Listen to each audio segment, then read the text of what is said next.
How did Electro change his appearance so much upon crossing from the Amazing Spider-Man universe to the MCU?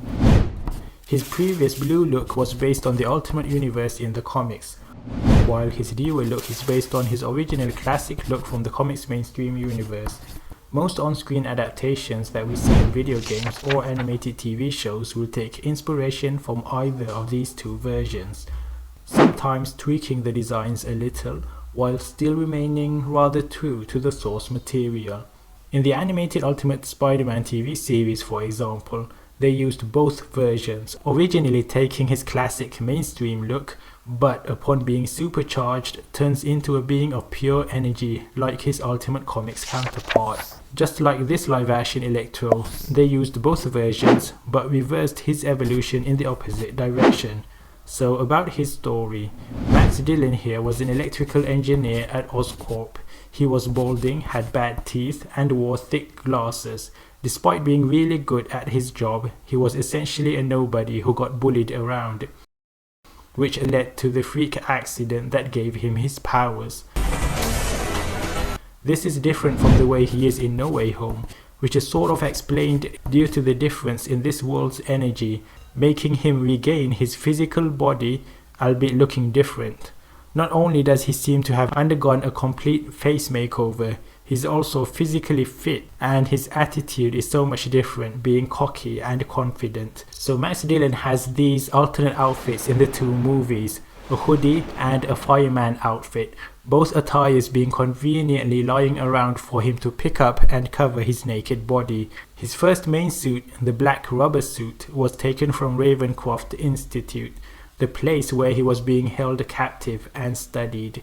It seemed that some of the staff wore these protective insulation suits as they were dealing with high voltage electricity in their research. Electro also has all these electrodes and capacitors attached to his body, even a gauge stuck onto his head, all done by the researchers at Ravencroft, although the practicality of Electro still leaving those things on him without removing them is questionable.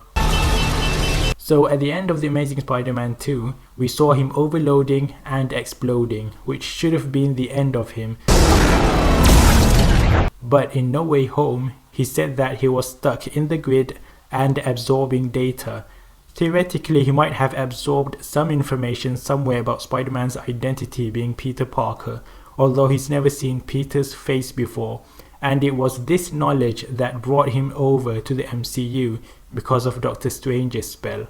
So about him in No Way Home, the different electrical energy from this different universe gave him a different color scheme, yellow.